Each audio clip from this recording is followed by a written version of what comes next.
తప్పు చేశారు? వాళ్ళు ఇళ్లలో కూర్చున్న ఆడవాళ్ళు వాళ్ళ పని వాళ్ళు చేసుకుంటున్నారు. మీ రాజకీయ దురుద్దేశాల కోసం ఒక ప్రాంతం మీద ద్వేషంతోనో ఒక మనిషి మీద ద్వేషంతోనో ఆడవాళ్ళని కించపరిచడం అనేది యాక్సెప్టబుల్ కాదు. ఇది ఒక నీచ సంస్కృతికి తెరలేపారు గత 5 ఏళ్ల కాలంలో. ఇప్పుడు ఇది జరుగుతుందంటే, ప్రభుత్వం మారాక ఇది జరుగుతుందంటే, ఎందుకంటే గత 5 ఏళ్లలో శిక్ష పడలేదు వాళ్ళకి, ఎవరు కూడా శిక్ష పడలేదు. ఇష్టం వచ్చినట్టు ఏదైతే కొన్ని రాజకీయ పార్టీల ముసుగులో కొన్ని మీడియా ఛానల్స్ ఏవైతే ఉన్నాయో వాళ్ళందరూ కూడా ఇష్టం వచ్చినట్టు మాట్లాడారు. కానీ ఎవరు యాక్షన్ తీసుకోవాలి. అప్పుడు ప్రభుత్వం కానివ్వండి, మహిళా కమిషన్ కానీ ఎవరు యాక్షన్ తీసుకోవాలి.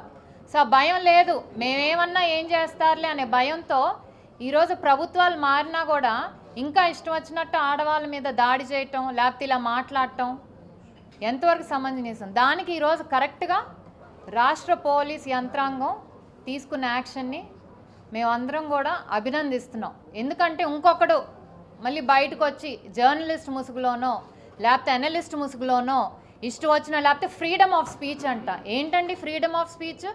ఫ్రీడమ్ ఆఫ్ స్పీచ్ అంటే ఇష్టం వచ్చినట్టు మాట్లాడతారు ఆడవాళ్ళ మీద.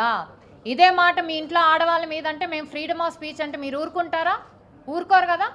అలాంటిది మూకుమ్మడిగా మహిళల్ని, రాజధాని అంటే అది ఆంధ్రప్రదేశ్ రాజధాని అండి, కేవలం అమరావతికి సంబంధించో గుంటూరు కృష్ణా జిల్లాకు సంబంధించో కాదు, ఆంధ్ర రాష్ట్ర రాజధాని. మీరు క్యాపిటల్ ఆఫ్ ఆ పదం వాడలేను, వేశ్యల రాజధాని అన్నారంటే మీరు రాష్ట్రంలో ఉన్న మహిళలందరినీ అవమానించారు. అది మీరు గుర్తుపెట్టుకోవాలి.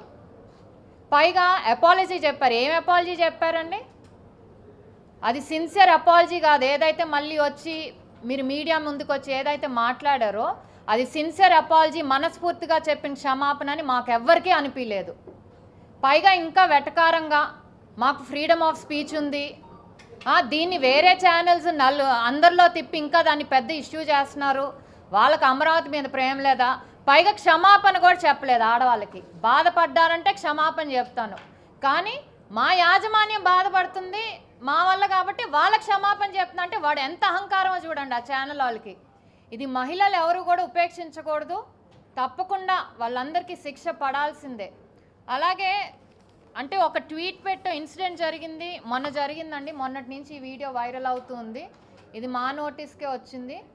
దాన్ని ఆ రోజే మేము సుమోటాగా తీసుకొని 2 రోజుల నుంచి ఆఫీస్ వర్క్ చేస్తూనే ఉంది. దీన్ని ఎలా తీసుకెళ్ళాలి, ఎందుకంటే లూప్ హోల్స్ అనేది లేకుండా తప్పించుకునే దానికి ఆస్కారం లేకుండా అన్ని సమన్స్ ఇవన్నీ ప్రిపేర్ చేసి వాళ్ళని శిక్ష పడే విధంగా మేము వర్క్ చేస్తూనే ఉన్నాం. అందుకనే ఈరోజు ప్రెస్ మీట్ పెట్టాల్సి వచ్చింది 2 డేస్ ముందు కంటే. ఎందుకంటే ఏ మనస్సాక్షి ఉన్న వాళ్ళు ఎవరైనా సరే ఆ వ్యాఖ్యల్ని సమర్థించరు. ప్రతి ఒక్కరు కూడా రాష్ట్ర వ్యాప్తంగా, దేశవ్యాప్తంగానే ఎక్కడైనా తెలుగు వాళ్ళు ఉన్నారు.